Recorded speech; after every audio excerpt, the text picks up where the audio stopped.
কাজটা করতে গিয়ে কিন্তু আমাদেরকে অনেক কাঠখড় পোড়াতে হয়েছে, অনেক কষ্ট করতে হয়েছে।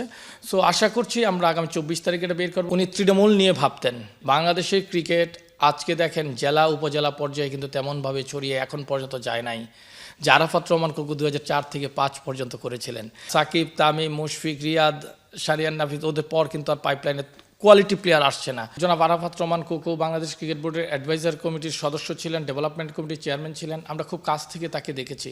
তখন আমিও ক্রিকেটার ছিলাম, আমি আবনীতে খেলতাম, উনি ডিউএইচএস টিমের অফিসিয়াল ছিলেন, ক্রিকেট বোর্ডে ছিলেন। তো আরাফাত রহমান কোকো ব্যক্তিগতভাবে আমাদের কাছে একটা আবেগ, সংগঠক হিসেবে তার যে অবদান সেগুলো তুলে ধরার জন্যে আমি কিন্তু প্রথম মৃত্যুবার্ষিকী থেকেই কিন্তু সচেষ্ট ছিলাম। ওই সময় কিন্তু অনেক প্রতিকূলতা ছিল। আমরা যখন প্রথম মৃত্যুবার্ষিকী পালন করি তখন কিন্তু আমিনুল হক নতুনভাবে রাজনীতিতে আসছেন, আমি ছিলাম, রফিকুল ইসলাম বাবু ছিল। সম্পূর্ণ কিন্তু ক্রীড়াঙ্গনের প্রতি দায়বদ্ধতা থেকেই কিন্তু আমরা প্রথম মৃত্যুবার্ষিকী থেকে আজ আগামী 24 তারিখ ওনার 11তম মৃত্যুবার্ষিকী।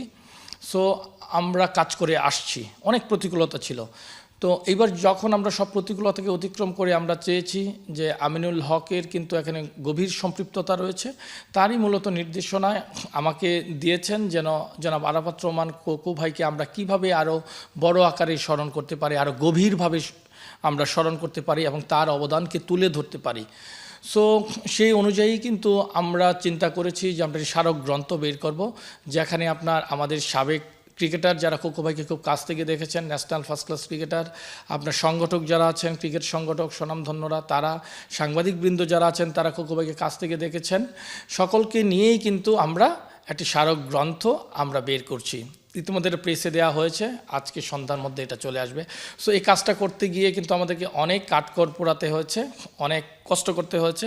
সো আশা করছি আমরা আগামী 24 তারিখে এটা বের করব এবং আপনারা জেনে আরও খুশি হবেন যে উক্ত স্মারক গ্রন্থ কিন্তু আমাদের যে বিএনপির চেয়ারম্যান এবং তার যে জ্যেষ্ঠ ভ্রাতা জনাব তারেক রহমান এটা অনুমোদন দিয়েছেন, তিনি আমাদের সঙ্গে সম্পৃক্ত হয়েছেন এবং বাণীও দিয়েছেন। মহাসচিব মহোদয় তিনি কিন্তু আমাদের গত 11 বছর প্রতিটি প্রোগ্রামে ছিলেন, উনিও বানিয়ে দিয়েছেন। সো সব মিলিয়েই কিন্তু মনে করি যে জনাব আরাফাত রহমান কোকো বাংলাদেশ ক্রিকেটের তার যে অবদান, বাংলাদেশে আজকের যে আধুনিক ক্রিকেটের প্রবেশ, এবং আমরা মনে করি সেটাতে তিনি অনেক গুরুত্বপূর্ণ ভূমিকা পালন করেছেন, সেই জায়গা থেকেই তার এই স্মারকগ্রন্থ বেরোচ্ছে।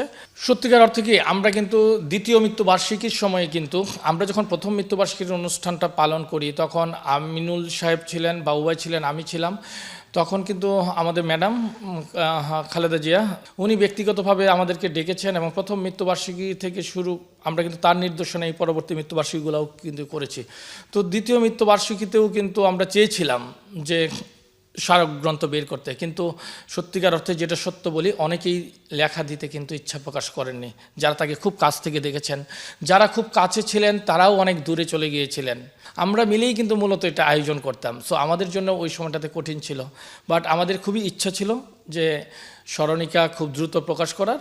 আমি মনে করেছি যে এটাই আসলে সঠিক সময়, জনাব আরাফাত রহমান কোকো এই 11তম মৃত্যুবার্ষিকীতে এসে তাকে যেন তার যে অবদান বাংলাদেশ ক্রিকেটে তথা ক্রীড়াঙ্গনে, সে লক্ষ্যেই কিন্তু আসলে এটা তার উদ্দেশ্যেই এটা নিবেদন করা হচ্ছে।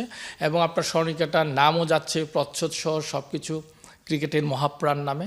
সো আশা করি এটা জনাব আরাফাত রহমান কোকোর যে অবদান বাংলাদেশ ক্রিকেটে এবং ক্রীড়াঙ্গনে, এটা সকলেই জানতে পারবেন, বুঝতে পারবেন। আসলে কি ইন্টারেস্টিং কি, যদি অনেক কিছু বলি এটা নিয়েও কিন্তু আমিনুল হক আমাদের সঙ্গে অনেকবার কথা বলেছেন, লেখার ধরন কি হবে, হ্যাঁ, এবং আমরা কিভাবে এটা প্রকাশনা করতে পারি সব কিছু।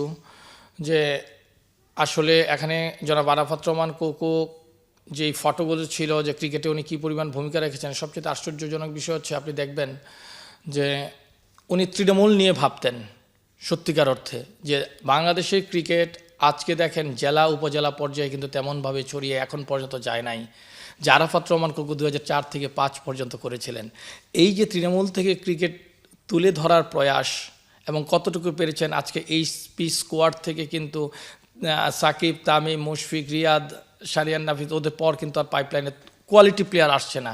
তো তার সময়ে যে প্লেয়ারগুলো কিভাবে কী পর্যায় থেকে আজ এই পর্যায়ে উপনীত হয়েছে সেই কাহিনীগুলো আছে। এবং আপনার বগুড়া চান্দু স্টেডিয়াম থেকে শুরু করে বিভিন্ন স্টেডিয়াম জনাব আরাফাত রহমান কোকো কিন্তু বা তৎকালীন ক্রিকেট বোর্ড কিন্তু কখনোই ব্যক্তি কোনো এবং দলীয় নামে করেনি। যখন আপনি বগুড়া স্টেডিয়ামের দিকে আমরা তাকাই, উনি কিন্তু ওই স্টেডিয়ামের নাম দিয়েছিলেন শহীদ চান্দু স্টেডিয়াম, একটা মুক্তিযোদ্ধার নামে। সো সব কিছু মিলিয়েই যে একটি যে বৃহৎ আকারে উনি চিন্তা করতে পারতেন এবং ক্রিকেটের যে গভীরতা এবং নিবেদন ক্রিকেটের প্রতি, তা কিন্তু আমাদের এই স্মারকগ্রন্থে খুব সুন্দরভাবে যারা কাছ থেকে দেখেছেন তাদের লেখায় উঠে এসেছে।